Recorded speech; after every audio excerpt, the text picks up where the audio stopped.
I do a sound check here in just a second when people start getting on. Okay. All right. Let's give it a minute. Woo! I took out that little plastic roller thing that goes out underneath your chair, you know, on my desk, and I am literally like stuck on the carpet here. Okay. Hey, you guys. Hey, can I get a sound check from somebody? Karen or Linda? Good afternoon, you guys. Hey, Solange. You guys can hear me okay, right? So give us a second because I want to try. Last time I tried to stream into Facebook, something was wrong with technology. So I'm going to try to stream back out there. So if everyone will just be patient with me. And if we get feedback, then I'm just going to I'm going to stop it. So just hold on a moment, and then we'll do a proper introduction. And it's preparing right now.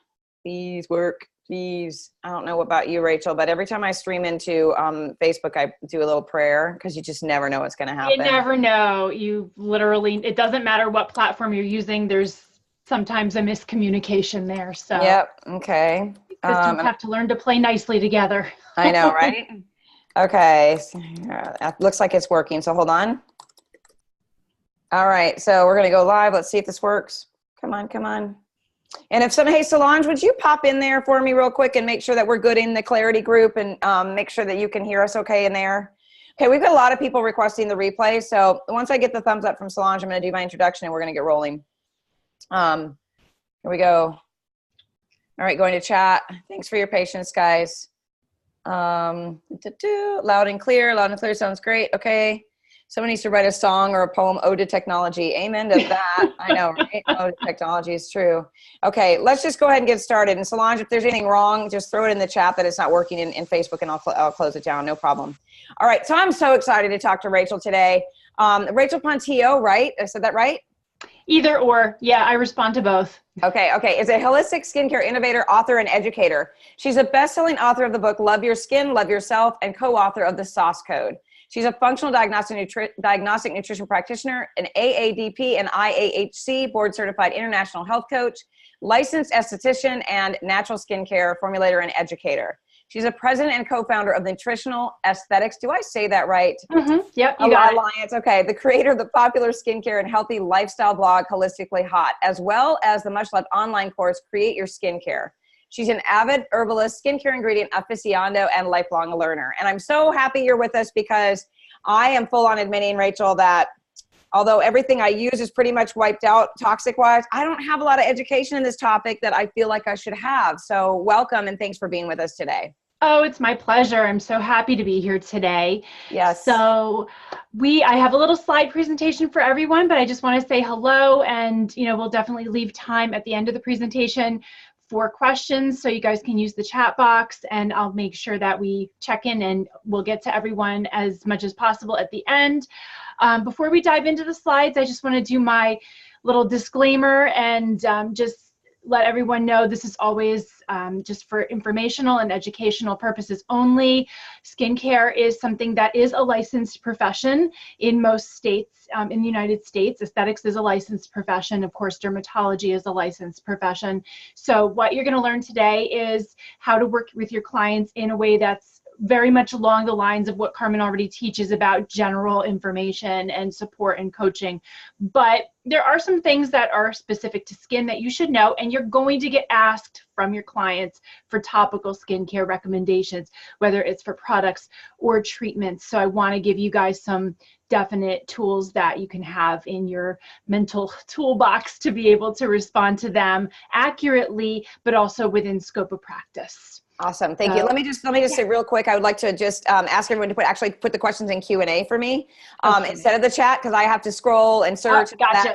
I'm trying to train them to go into Q&A so we can make sure we answer everything. But go ahead and roll with it. Go ahead and do your screen share, and I'll let you know when I see everything okay. Sounds good. Okay. Thank you, Solange, for letting us know we're good on Facebook. I appreciate that. Okay, I see your slides. Good. I'm going to go full screen. Just let me know that we're still good. We good? Yep. Awesome. Yes. Cute picture. Thanks. So, yep, this is why skincare needs to be an inside and outside job. That's me making some skincare. And that's one of my favorite things to do. And here is an overview of what we're going to do today. We're going to talk, first of all, why care about skincare? What is the deal with skincare? it has gotten sort of a reputation over the years as just being about beauty and vanity, and that's it, and very superficial and on the surface, and we're going to go into why that's not the case.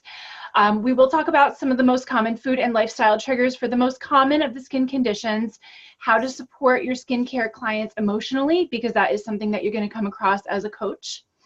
Do's and don'ts for making skincare recommendations, and then of course what to know if and when your client does ask you for skincare product recommendations. And then I'm going to talk at the end about how health coaches and estheticians can work together, also dermatologists, because I think that this is a really solid referral partnership that you guys should all be thinking about adding to your referral network, a local esthetician or an esthetician who works virtually that you can collaborate with and share clients with. It's really a powerful relationship. So we're going to talk about how and why for that too. Okay, so overview about why we should care about skincare and why our clients should care about skincare, because it's not just about a pretty face or what we see on the surface. The skin is our largest organ. It is an organ that performs multiple key functions, including protection. It protects us from everything on the outside. It also protects all of our internal vital organs and helps them to perform their functions optimally, helps to regulate our body temperature. It houses a great deal of the nervous system, nerve endings, and also it has its own intelligence. There has been a lot of research, not just on the connection between the brain and the skin from the psychological and emotional standpoint, but physiologically inside the sebaceous glands, the oil glands, we're seeing that there are some of the same receptors as in neural tissue. So a lot of the same essential fatty acids that nourish the brain also nourish the skin. And the tissue from which the skin and the brain originated were the same in utero.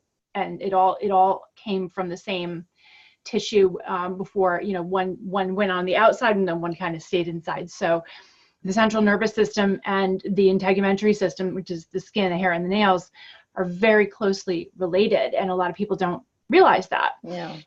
A lot of people already are aware that the skin is an organ of detoxification through the sweat glands. However, the skin is also an important organ of digestion. It does absorb nutrients as well as other things. It is a semi-permeable membrane, meaning it's meant to keep lots of stuff out, but let certain things in. So it's a little bit unclear as to what exact percentage of what you put on topically does get absorbed. You're going to hear different numbers, and it also really does depend on the person's overall level of health, on their skin itself, bio-individual factors on how much gets absorbed, and also what the substance is that is or is not being absorbed, because different molecular sizes, different delivery systems of certain chemicals all have to do with what and how much gets absorbed. But we're looking at typically, I've seen numbers as high as 70%. I've seen numbers as low as 40%, but it's enough that things are getting in.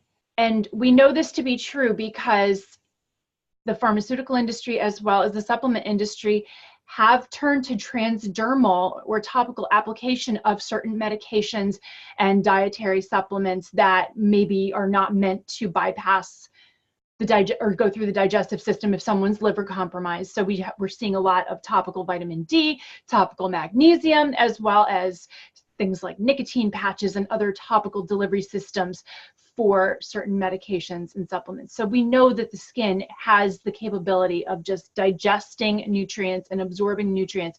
And because when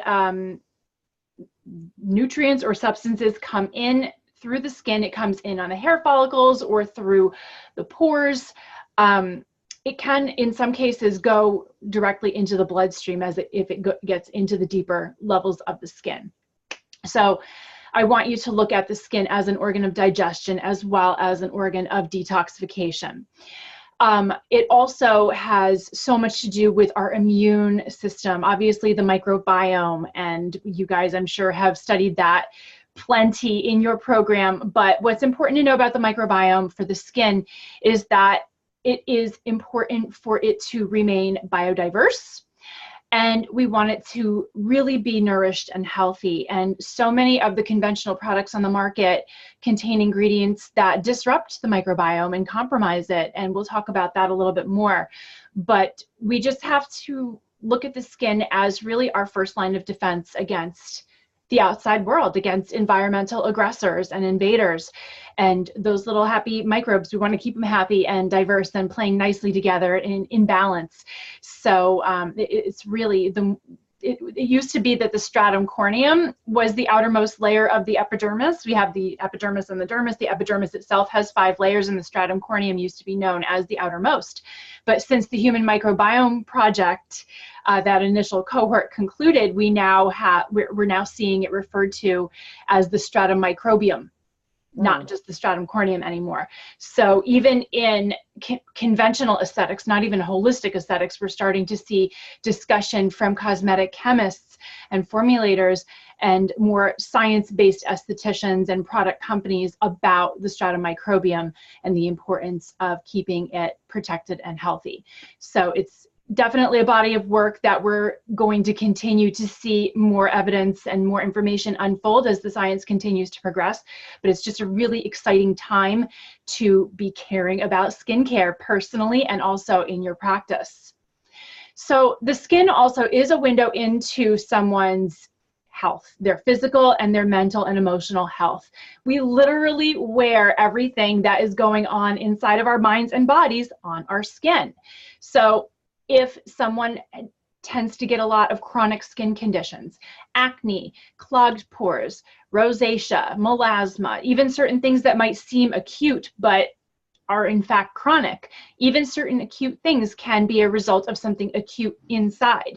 These tend to show up on the face. And it doesn't necessarily have to be a lesion or a rash or a breakout. Sometimes people have extreme dryness. Sometimes people just get pigmentation issues, not even necessarily with spots, but just with the overall tone of the skin. Hair loss is actually considered a skin issue because the hair is an appendage of the skin, and the hair is part of the same system, the integumentary system, as the skin. So, and the hair follicles reside in the skin. So when the skin is compromised, hair is an issue, and hair loss is definitely something with a lot of causes on its own that can be looked at from a functional perspective, as I'm sure you guys have learned about or are going to be learning about.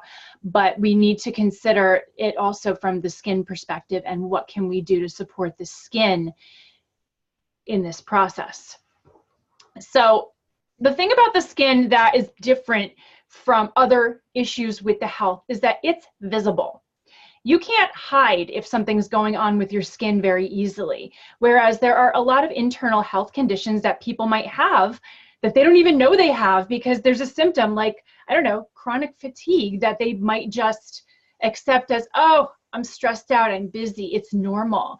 So symptoms like that, or bloating. So many people have become accustomed to feeling bloated and just not having healthy digestion.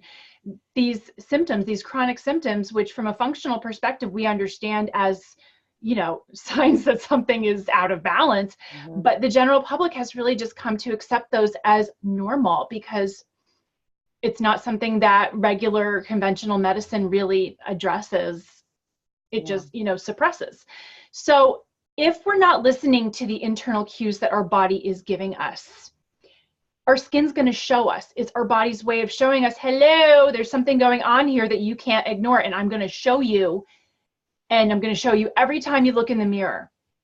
So that is why when we see something on the surface of the skin, it's really important to pause and look at it as a message. Okay, something's happening. I've been ignoring something.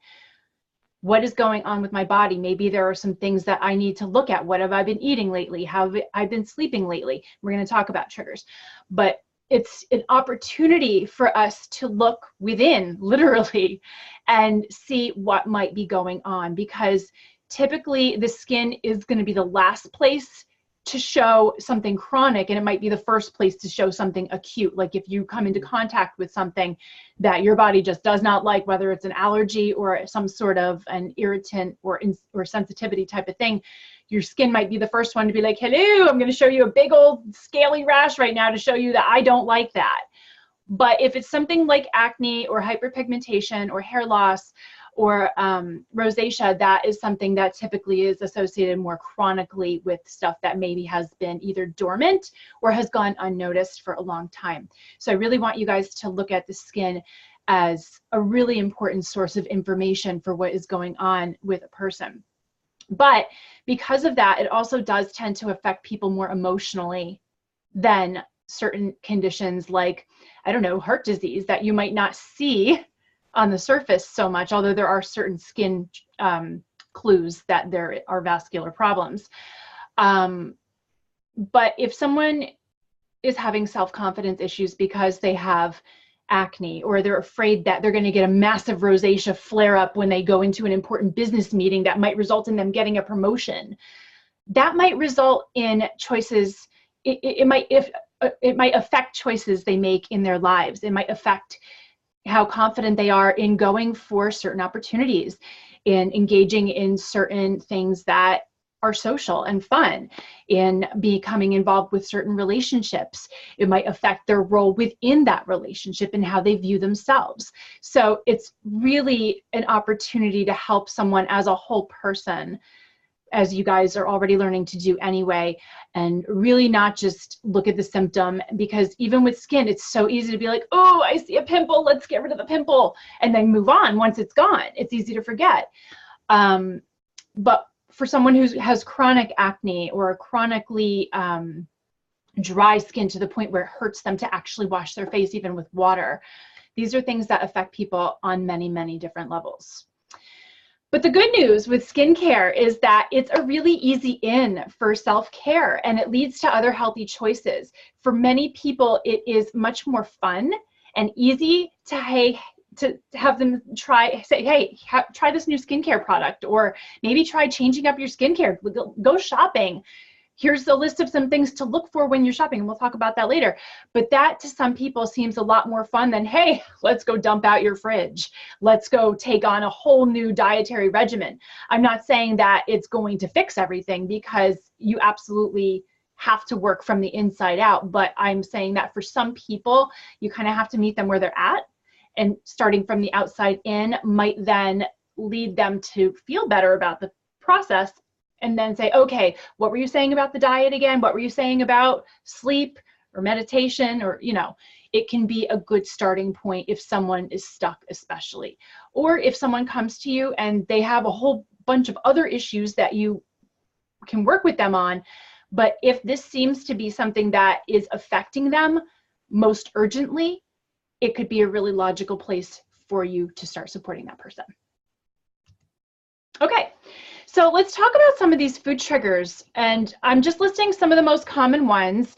And then the skin conditions, there are so many of them. And by the way, these are all medically diagnosable skin conditions. So someone might come in with pimples, and sure, that's acne, but I just want to, and we're going to talk about this again later, but you're not diagnosing, you're not treating. You're just providing general information and looking for general things that are associated with these conditions. So if someone comes in and they do tell you, hey, I've been diagnosed by a dermatologist with rosacea.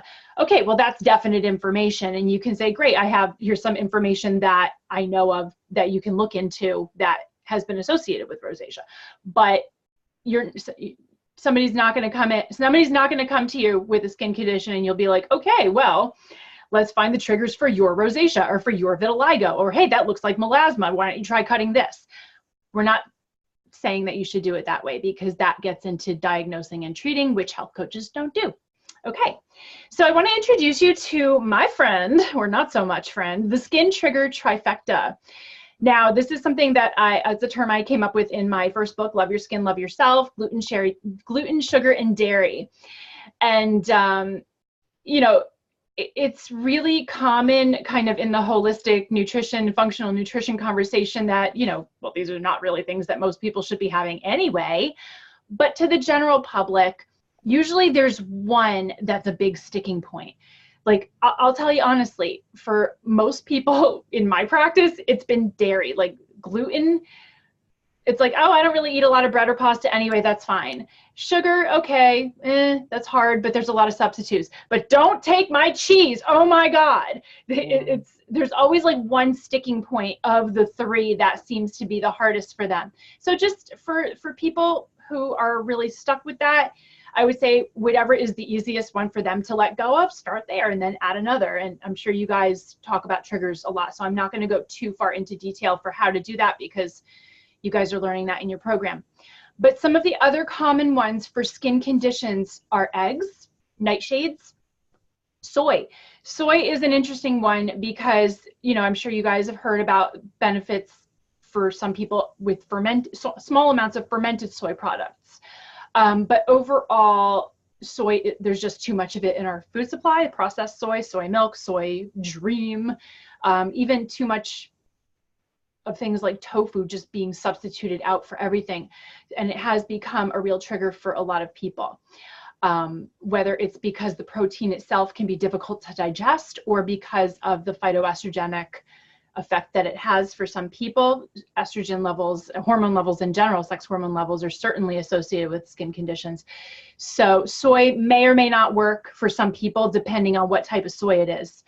Processed foods in general, meaning things with low quality fats, fake foods, fake nutrients, foods that are just deficient in nutrients and are basically just, here, let's take a whole bunch of styrofoam and shove it in a package and flavor it and give it to someone to eat.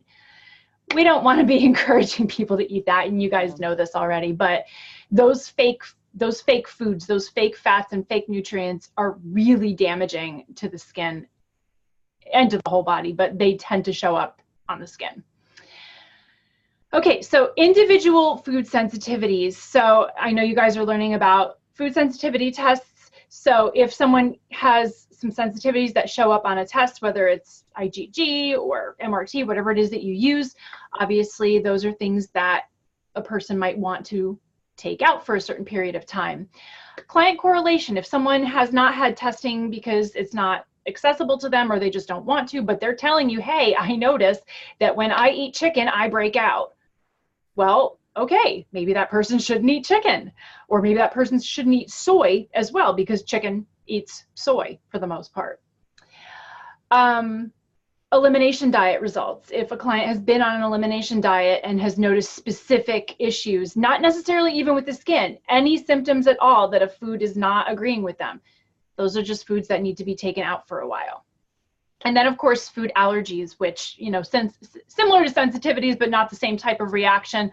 Obviously, that can be a concern. And if somebody has a food allergy, they do need to avoid that food in topical products as well. Sensitivities and gluten are a little bit different because they don't have the same effect topically as they do when they go through the digestive system. But allergies need to be avoided. So that's something of note. There we go. Okay. Wait.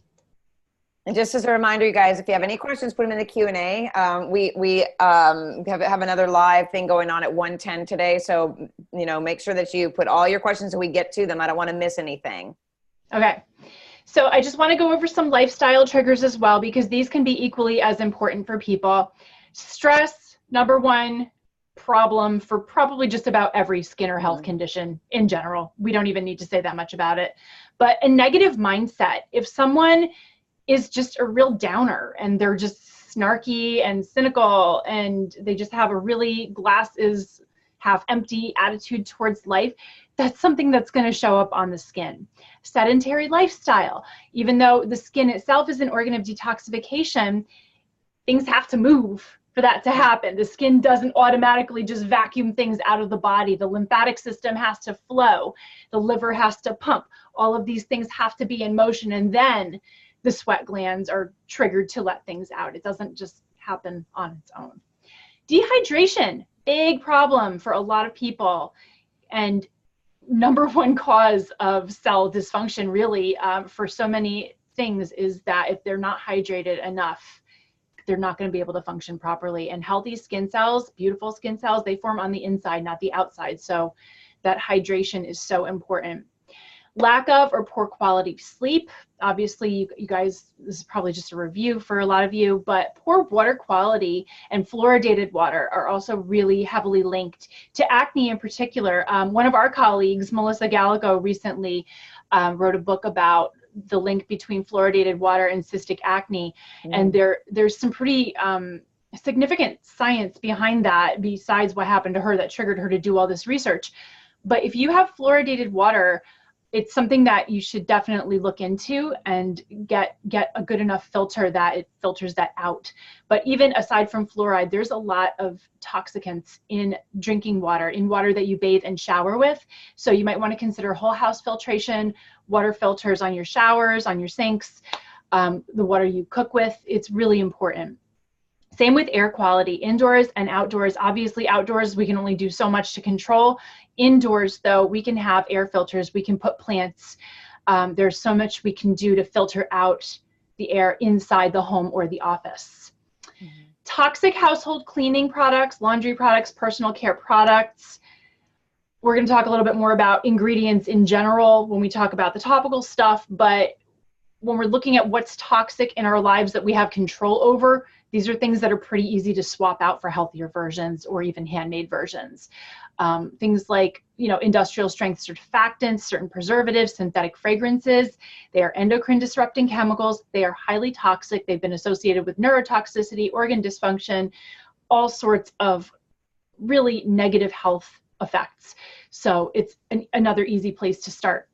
Smoking. It literally asphyxiates the skin from the inside and out. The lungs and the skin also are organs of respiration. So anything that's affecting our breathing is also going to affect our skin. Alcoholic beverages. Alcohol is a vasodilator, which means that it brings the blood to the surface more. So someone with rosacea especially is most likely going to be triggered by that. But even if you don't have rosacea, drinking too much alcohol is going to potentially cause that appearance of broken capillaries on the skin. And that's not something that is reversible. Okay. And of course, there's debate on whether or not there's a safe amount of wine for the antioxidants. Guys, I'm not going to tell you how much to drink or not to drink. That's between you and your doctor or whoever. But just know that for antioxidants, there's better sources than wine. I'm just going to leave it at that. Okay. So let's just talk a little bit about supporting these clients emotionally. As I mentioned, skin conditions really do affect people on a deep, deep level. So just hold a very non-judgmental space, very supportive. Just practice active listening and reflection, just basic kind of coaching 101. Validate their feelings about their own experience, how it affected them in the past and how it affects their life now. But it's really important that you manage their expectations. I have come across a lot of different clients who they get these ideas in their head that, okay, I'm going to fix my diet. I'm going to get on the right topical products. And not only is my skin going to clear up, but I'm going to look 20 years younger and it's going to be amazing. And my life is going to change and I'm going to win $1 million and I'm going to attract the perfect husband. And no, let's be real. Let's one step at a time, one positive step at a time. It's really important to just manage expectations and be very realistic. But also, this is an opportunity to monitor for potential mental health issues.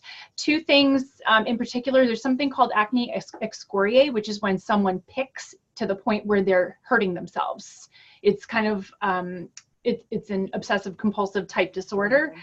It's something to definitely watch for with your acne clients and refer it out immediately if you see or hear experiences of too much picking.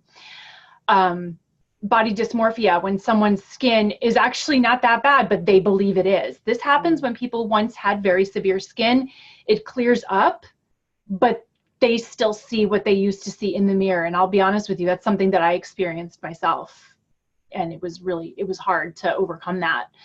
And then depression and anxiety are really common. For children who are struggling with skin conditions, they are more likely to be bullied or targeted at school, ostracized by their friends for having skin conditions. There's a lot of articles in the journals that support that. So be very aware that if you are seeing a teenager with a skin condition, make sure that you talk to their parents about getting enough emotional support for them as well. Okay, encouraging a positive mindset. As I said before, negative mindset is not going to do any good things for the skin. So encouraging a positive mindset, reframing negative thought processes is really important. Okay, so let's talk about some general product recommendations. Let me just make sure I'm not, yeah, okay. My slides were skipping. Okay, so this is just general product recommendations because clients are going to ask you. If you're asking them to change their diet and take supplements, it's only natural that they're going to be like, okay, well, I'm making all these amazing changes on the inside. What should I be doing on the outside?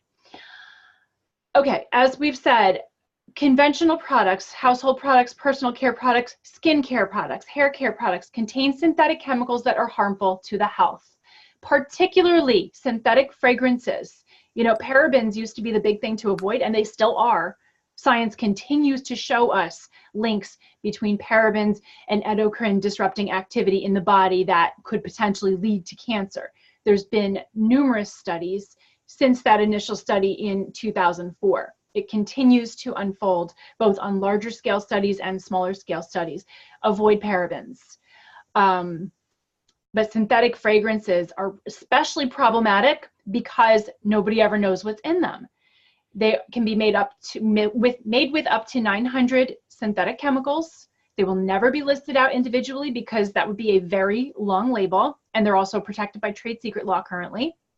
There are laws that are kind of floating around, or bills that are floating around that might change that, but as of now, there's not any fragrance manufacturer that ever has to disclose what is in an individual fragrance ingredient. So you might see the word fragrance or parfum, which is French for perfume, on a label. Even if the word natural is before it, the word fragrance or parfum automatically means synthetic. Natural fragrances, same as natural flavors, still have synthetic components. The only scents that should be on a label for cosmetic that would be natural would be something like an essential oil or a supercritical CO2 extract or another type of botanical extract, and that would be listed out by the Latin botanical name, and it would typically say the part of the plant that was used. Okay, so that's really important. Even if you see lavender oil, that doesn't mean anything. That can mean some kind of oil that smells like lavender. Okay, so synthetic fragrances are really, really bad. Certain surfactants, sodium lauryl sulfate, sodium laureth sulfate, ammonium lauryl sulfate, ammonium laureth sulfate, these are industrial strength detergents that are meant to cleanse the skin. That's what gives the foaming action. They are extremely harmful to the skin's microbiome as well as to its overall immune system because it strips away the oils on the skin.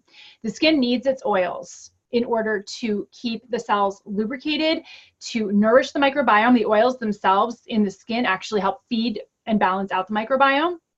So if you're stripping that away, you're disrupting a microbiome. Anything that's antibacterial as well is going to be problematic for the microbiome. So any antibacterial soaps I recommend avoiding. Soaps in general are also very alkaline and could be damaging to the pH level of the skin. Basically, anything that is going to make that skin feel really tight and that quote unquote squeaky clean feeling, not good. We want our skin to feel soft and supple and hydrated after we cleanse. We don't want it to be like this because that usually tells us that some kind of damage has happened. Not all products marketed as natural, clean, organic, holistic, green, etc. actually are. And I'm sure that you guys have already encountered that if you have gone to a Whole Foods market or a Sprouts and you picked up something that had maybe a big old green leaf on it and you looked at the label and you're like, huh? I can't pronounce any of those words. Yeah. There's a lot of greenwashing that happens in the natural skincare space. You don't always know what you're getting, and what is on the front of the bottle does not always match what's inside the bottle. Okay.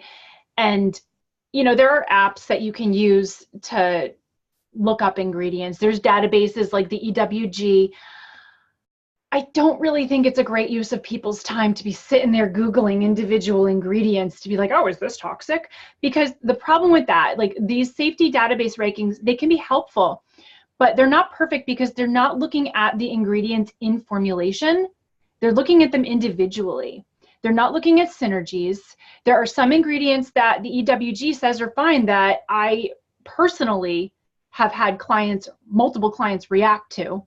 And then there are ingredients that the EWG says is terrible, but they're used in such a tiny concentration and they don't bioaccumulate. So really in a formulation, they would be fine. But if you were to put them on full strength, yeah, they'd cause a problem. These databases don't account for that. And I actually was just appointed to the advisory board for MadeSafe because even they acknowledged that, okay, we're looking at these individual ingredients, but we're not really looking at formulation or what they do on the skin. When you're looking at something just for the chemical constituents, it doesn't necessarily take into account real life application. So that is something that's a little bit limiting. I don't want you to tell people not to look things up because, you know, knowledge is helpful, but it can also be overwhelming. And if someone is really proud of themselves, they've just bought healthier products than what they just ran out of, and then they go look it up and they see that, oh, this doesn't have a great ranking, I'm going to give myself cancer. It's fear mongering, and it's not intended to be, but it's just something that could do more harm to a client's progress than good. But also, just because something is clean, safe, natural doesn't mean that it's actually effective. I skipped one, but everyone's skin is different. Just like on the inside, everyone needs a bio-individualized food plan that usually needs to be changed up as a person's body changes. The same thing is with the skin. So what works 1 month might not work in 3 months or 6 months, especially if a person's doing a lot of work to reduce inflammation and balance out the microbiome and heal the gut and all of these wonderful things. The skin's going to change. So I would educate clients to just be really flexible and open to trying new things, and that if a product stops working, it doesn't mean there's something wrong with their skin. It just means that that product is no longer what the skin needs, so something else is needed. And then DIY remedies, most of the ones that you're going to see on Pinterest and on a lot of the health and wellness blogs have not been written by people who actually have knowledge of the skin. Unfortunately, they might come up with a recipe that sounds really good on paper, or the theory works really well, but in reality and on a person's actual living tissue, it can be very damaging. So I would not recommend working with DIY remedies and recipes unless you know what you're doing. That's something I teach extensively if anyone is interested, but I don't want you sending your clients to be like, okay, go Google a DIY remedy for acne. And no, because then they're going to be putting raw apple cider vinegar directly on their face and potentially burning themselves. And we don't want that. So just keep that in mind. And here's some other do's and don'ts. So I've already said this, but don't give your clients more work to do. Don't send them to Google, please. They're just going to get overwhelmed, and the information they find is most likely not going to be the right information. It's great for you to curate articles, curate things that you've already gone through. You know they're from valid sources. You know that they can't cause any harm and that they're generally good information. Give them that type of information, but don't be like, oh, hey, go Google DIY acne remedy. That might help. No, don't. Do recommend paraben-free, fragrance-free, as natural as possible. General product recommendations.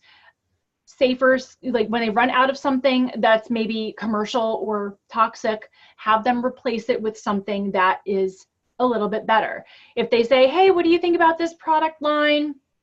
It's really hard to answer that question because you don't know. You don't know if that product line is going to work for that person. You could look at the label and it might look pretty clean to you, but that person might still react to it because of a sensitivity that they have.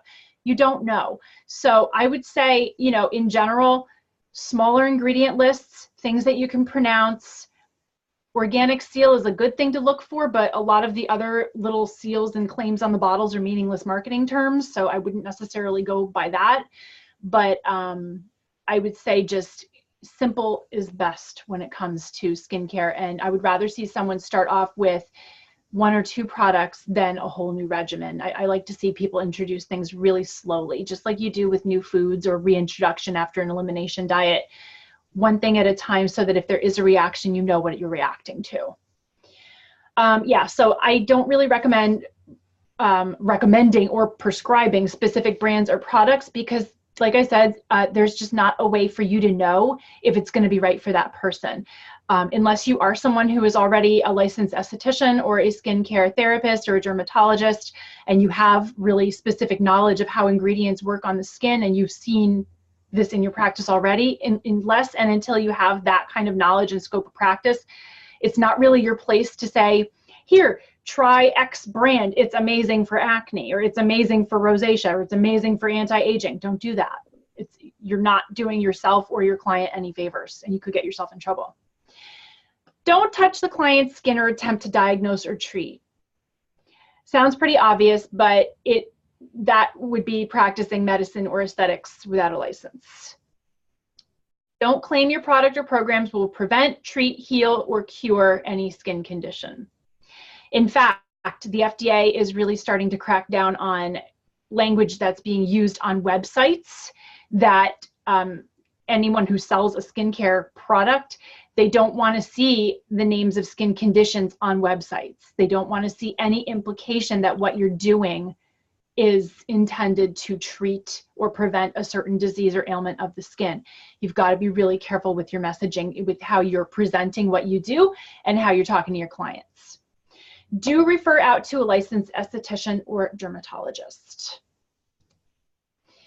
So I want to just go over some ideas for how health coaches and estheticians can work together. Dermatologists can also be part of this conversation too, but typically estheticians do have more time with their clients than dermatologists.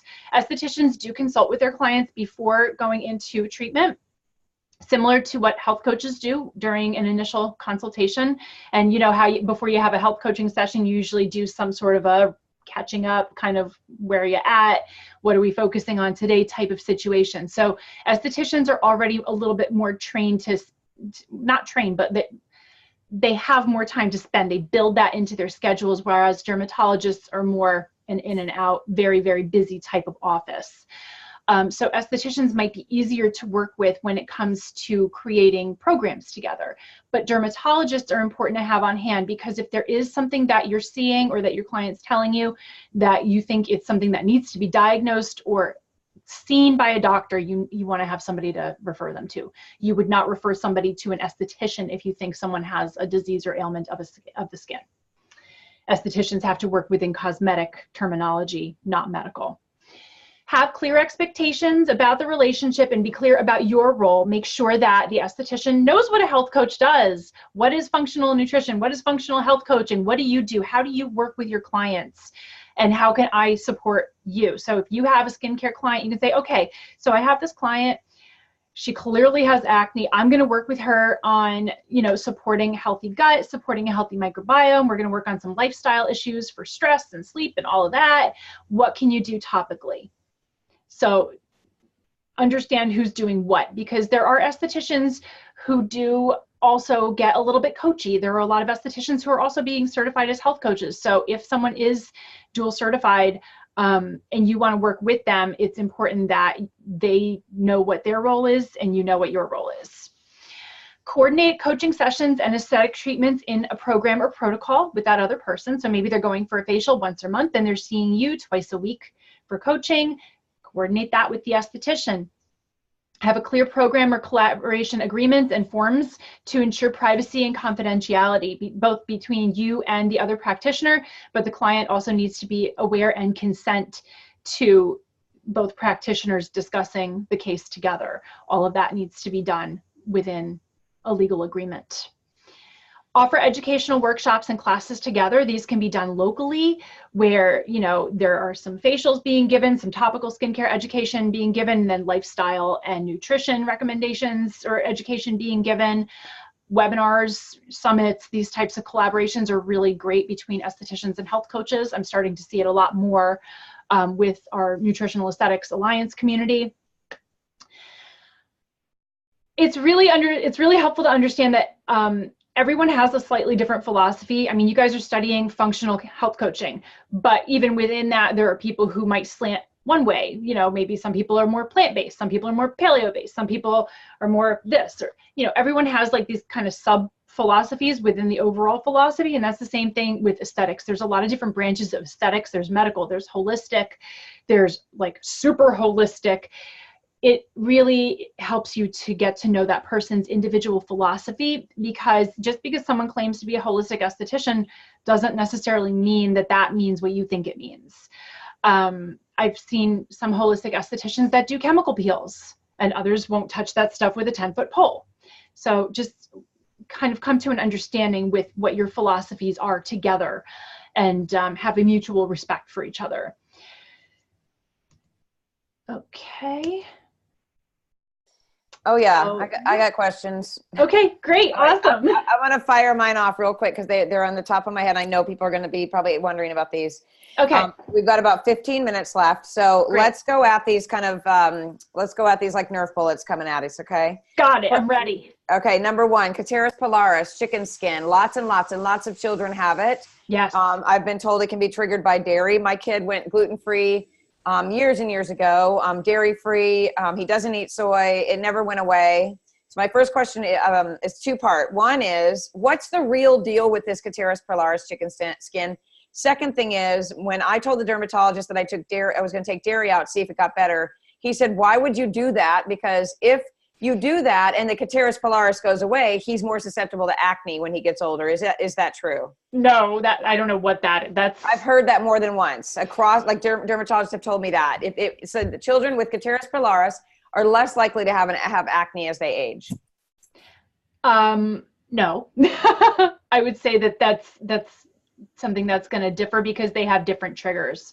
Cateris pilaris is most commonly, aside from gluten and dairy, it is definitely associated with that. But the other thing to look at is vitamin A. Is the kid getting either too much or not enough vitamin A? Vitamin A deficiency is really common with keratosis pilaris. So definitely eating lots of fresh veggies that are vitamin A containing, lots of carotenoid antioxidants is something that you're going to want to do. Vitamin A is also something that's really commonly a deficiency for people who do have acne. Mm-hmm. So I would not look at it as a dairy thing. I would look at it from a vitamin A perspective, and also consider that a lot of the topical remedies for acne do have some sort of a vitamin A metabolite, some kind of retinol, retinaldehyde, retinol propionate. There's all these different forms of retinoids that are used topically, both pharmaceutically with tretinoin, isotretinoin, but also over the counter or in an aesthetics environment. So vitamin A is a big factor with both of those conditions. But topically, I would encourage just a simple sugar and olive oil scrub to just help with the surface. It's very safe. Don't do it on the face, just back of the arms or the thighs, wherever it happens to be. But definitely make sure that there's enough healthy, fresh fruits and vegetables happening. Okay. All right. Okay. Melasma. Mm-hmm. Talk to me about that. I have had multiple clients with it. I have a friend who's got chronic melasma. I noticed that I started getting it after menopause. Yep. So tell me what's going on with melasma. Where is it coming from? How can we fix it? Can we fix it? So that's one of the trickiest ones, and one of the ones that has probably the least amount of research thus far. Mm-hmm. Several years ago, I wrote an article about melasma, and it went viral, and I started getting emails daily from women who were suffering all around the world with it. Mm-hmm. And I had to actually take the post down for a long time because I was getting that many emails, and it was like affecting me because I couldn't help everyone. Right. It's really tricky because typically it's been associated with sex hormone changes. So pregnancy, it's known as mask of pregnancy. And then obviously with menopause, those hormones are shifting again. However, we're seeing it more on women who have darker skin tones, typically Western and Southern Asian women and Hispanic women seem to be more susceptible to it. We are seeing it also with Eastern Asian women, but it's kind of a different manifestation. It's more spotty rather than that mask-like pattern. Right. We're seeing it with younger women who have never been pregnant before. That's a problem. What one doctor was saying at the time that I wrote my book was that the level of body burden in the liver before pregnancy will determine the extent of the melasma during pregnancy and then later on. So liver function is absolutely involved. There's also been talk that glutathione deficiency could be a part of it. So amino acids definitely play a role. But overall, what you need to know about melasma is that melanin, that's the pigment. Melanocytes are the cells that make it. When melanocytes feel threatened, they open like an umbrella. It's like a nice brown umbrella that it opens. Okay, that happens when we tan. The sun is coming at us with these radiation rays, and the skin's like, oh, okay, let's open the umbrella to protect the skin. And that causes the tan. And then, of course, once that threat goes away at the end of summer, the tan fades. And okay, whew, we can close the umbrella now. We're not being under attack anymore. But if there is systemic inflammation and a constant immune response in the body, whether it's from something that the skin is being exposed to topically or something that's happening internally, those umbrellas stay open. They stay open all the time until they feel the threat goes away. But the problem is if the umbrella stays open too long, you know how with a regular umbrella, if it stays open too long, it kind of, you can't close it anymore, right? Or it goes like inside out. That can happen also where hypopigmentation, which is lightening of the skin, can happen concurrently with the hyperpigmentation of the melasma. So if you're getting melasma, absolutely, you know, gotta bring those sex hormones back into balance, the steroid hormones back into balance, take care of those adrenals, really love up on that liver, make sure that detoxification is ongoing, stress management, all of these, you know, basic functional nutrition 101 things, check them off the list. But typically it does not happen overnight. It can take years for all that to build up. And I really want to encourage people, don't attack it topically. Don't try to zap it off, scrub it off, peel it off, because it's going to continue that inflammatory process. And you might see some temporary improvement, but then those deeper layers where those cells live are going to continue that motion. And then that's where DNA damage can happen, where those umbrellas stay perpetually open. Okay. Yeah. I noticed it after menopause was completed, probably about a year after those hormones had dropped. And I mean, I was like looking in the mirror, we were going down the road and I thought, what is that? Oh my gosh. And then I, you know, had never noticed it ever. And it's on the side of my neck or, you know, where the sun comes in where I drive. Yeah. Yeah. Sun definitely triggers it too. Yeah. So sun protection is important. Okay. All right. So Linda is asking, could we get the slides? Is there a possibility to get the slides? I can mail them to you. Sure. Okay, great. I'll send those out with the replay. And Andrea is saying, what things have you seen your clients react to that EWG says are okay? Like give us some examples. Obviously you can't cover it all, but that you believe should be avoided. Do you have like a list that we can access? And I am going to plug your link in here for the information you sent to us. So awesome. Go and look at it. Yep. The guide. Yeah. So it's hard because like I said, their safe levels are not always an individual person's safe levels. The biggest thing that I'm seeing is phenoxyethanol. So the EWG doesn't love phenoxyethanol. I think it's like a 4 or a 5, but that's what a lot of the companies, even natural companies, have chosen to replace parabens with because it is a fairly effective preservative. Can you spell that? It's PHENOXYETHANOL, I think, yeah. That's one that we are seeing a lot of skin and eye irritation resulting from that. We see it in a lot of eye makeup. We see it in a lot of hair care products, and we do still see it in a lot of skincare products. Internationally, it's not approved for use in EcoCert or Natru Organic.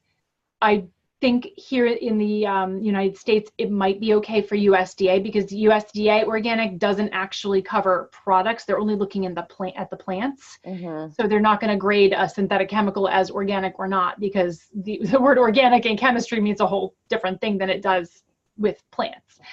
But that's one that I recommend avoiding. And that's one that you are still going to see a lot in your natural skincare products. Okay.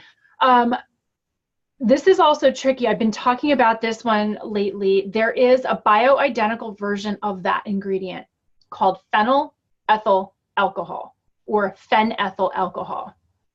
Okay.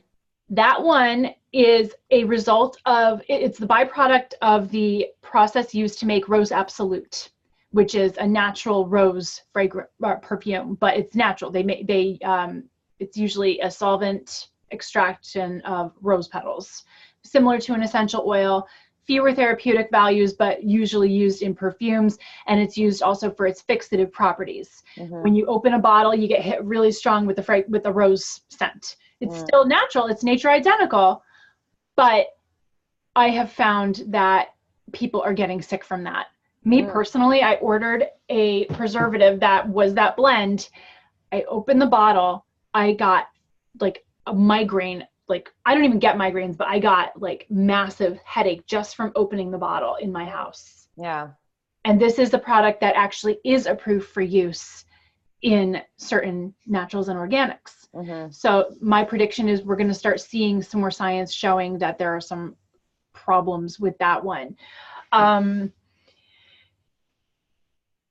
thinking sulfate. Sulfate. Okay. So I talked about sodium lauryl and laureth sulfate. Whenever you see laurel or laureth, that means it's made from lauric acid, which is one of the essential fatty acid chains in coconut oil. Okay. It's antifungal, has natural antimicrobials. So if you see coconut derived surfactant or cocoa sulfate is one that I've been seeing lately, it's bad. It's sodium lauryl sulfate or sodium laureth sulfate. It's just a nice fancy little name for it. You know how they decided to rebrand NutraSweet into like Amino Sweet or something like that? It's like that. So stay away from anything that says like coconut derived surfactant or cocoa surfactant. That's something that, you know, it might seem a little friendlier than it is. Certainly sounds friendly when you say coconut. I know, it's cute, right? It's like, oh, coconuts arrived. That's fun. It's like the island, you know, and you know, everybody loves coconuts these days. That's coconut oil in skincare is almost a whole topic for a whole webinar because there's so much to talk about. But in general, like what we said about soy, just there's too much of it in the food system. We're seeing that with coconut oil and its derivatives. There's too much of it in the food system. There's too much of it in skincare products and household cleaning products. We're not meant to take in that much coconut. So we're starting to see more reactions, not only to coconut oil, but to its derivatives as well. Okay. All right. Calcium deposits in the skin. Are those from a imbalance of magnesium, calcium, zinc? Or like where are those coming from? Usually free calcium. So if people are getting the wrong kind of calcium or they're taking it in without enough fat to absorb it properly, it will go where it's not wanted. So that's typically what that comes from. Yeah. Okay. So fat malabsorption. So if you have high steatocrits in the stools or something like that, someone may show up with calcium deposits somewhere in the skin, so you get the fat back in balance, so you're able to better absorb the fat. Yeah. Okay. So, look at where they're getting calcium. What kind of supplements are they taking? What are they taking the supplements with? Are they drinking, you know, orange juice with added calcium? Yeah. Look at things like that. Yeah. Because free calcium is really problematic. Okay. Can they go away after they get them? I had a client that had about 4 or 5 of the calcium deposits in her skin, and she was like, "Is this forever? Can they actually be reabsorbed?" They can be reabsorbed, but most often you'll have them extracted or removed and then just try to correct, but that would be done by a dermatologist. Right. Yeah. Okay. And then you would work to correct the cause. But if they're really bothersome while you're correcting the cause, it might be faster to just have them taken out. Yeah. Okay. So let's talk just for a second here. We got about 3 more minutes, but okay, I want to just touch on mucosal lining and absorbency. Okay, so mucosal lining, obviously we're talking about the rectum, the vagina, the nose, all of the places where we have mucus, eyes, whatever. Are we looking at a higher percentage of danger when we're having products touching the mucosal areas of our body when it comes to toxins? That's a great question. I think definitely too many synthetic toxicants can absolutely lead to brush border flattening and, you know, crypt dysplasia and stuff like that. I would definitely watch any of those products around the eyes, the nose. Essential oils on the face also can have that effect. They can wick into the mucous membranes that way. Most of my students lately have been really opting out of using essential oils on the face. Really? So that might be something, that might be something to look at as well. Obviously, through inhalation, that's one of the ways we get aromatherapy. But with that constant contact, you're getting it not only through the inhalation, but it does absorb so quickly into the skin, and it can't, once it's in, you can't get it out. Right. You can't get it out. So we're seeing a lot of issues with receptors being shut down by too high of a concentration of some of the phytochemicals in the essential oils. Okay. All right. And then my last question is charcoal is just like coconut. It's just like, it's all the rage. Is it really effective to use charcoal masks on the skin? Does it really pull out bacteria and toxins? I know as a woman that has, had dropped all the hormones, gone through menopause, I know that the charcoal masks, I have to leave them on a very short period of time because my face feels like it's just like dried up. But are they effective for people who, can handle that kind of drying? Yeah, so I would say any type of drawing ingredient like charcoal, like castor oil, like your clays, it really depends on your skin, because some people who have really thick, really large pores that tend to get clogged often, a weekly charcoal mask or clay mask or mix of clays, charcoals, and herbs can be a really beautiful thing. But for people who are past a certain age where our skin is just not producing oils that way anymore, or maybe it's starting to thin a little bit, you're absolutely right. It can just be too much stimulation on the skin, and it can actually be very dehydrating. Yeah, it's miserable. I mean, it depends on so it really depends on the person. Yeah. For firming, there are other things I like better than charcoal. Certain clays, like a nice kaolin clay or rasul clay, are really nice for like a temporary firming effect, and they're a lot less aggressive with the drawing out than the charcoal or something like a French green clay or a bentonite clay. Okay, perfect. Okay, so I just want to throw this out there to you guys. As I've done training in the past about pantry clean outs and things like that, adding an actual beauty product clean out and replacement to your a la carte, and I always say a la carte because this is a side service that you can put into your health coaching business, would be a really powerful thing to do. And I'm going to plug this one more time. Grab this link. It'll go out in the replay, but she's giving you a guide here to add that you guys could actually take this into your business and create an a la carte offering for your clients where you go to their house, or you can even do it virtually if they have their computer set up so you can see inside of their beauty products, whatever, and you can walk them through the process of how to do this in a safe way. It can be fun. It can be something you can, it's total education. And then, yes, obviously don't financially stress them out because we know how expensive beauty products are, but you can come up with a nice tiered way to slowly eliminate, like work through what they have and then replace. So that's a really great way to do a nice one-off service. Like, $275 to go to their house and do an hour and a half on a clean out is an easy thing. So just want to throw that out there as something that you guys might want to consider doing, adding to your services for coaches. Yeah. So thank you so much for everything, for coming to us and talking to us about this. And and I think I actually, and they're going to think that I'm crazy, but I haven't even unpacked my Mindshare bag yet. Like the little bag with all the swag in it. I haven't. Are you kidding? That's like the first thing I did when I get home from that. I know. Well, the first thing I do when I get home is I like detox and sleep, Oh, I know. So I'm going to go through. Did you give out books this year? Not this year. I did 2 years ago, I think, but this year I didn't. And I have another book that I'm working on. I don't think it'll be ready in time for next Mindshare, but probably the one after that I'll have copies. Okay. I was going to say, I thought I saw something in there about skin, but I couldn't remember. There were a few skin people. I think Trevor had her book in there this year, but but definitely the guide that you have the link in the chat, that's something that people it's seasonally oriented. So you can even incorporate some kind of a seasonal skincare clean out with your clients. Oh, that's a good idea too, because the skin changes every season, right? In fall, summer. Yes. Excellent. Thank you so much, Rachel. We appreciate you. And thank you everyone for joining us, and watch for the replay and any information. We'll put the slides. We'll wait to send the replay until we get the PowerPoint slides from you, and we'll include those as well. Sounds good. All right, Rachel. Thanks so much. Bye, everybody. Have a good day.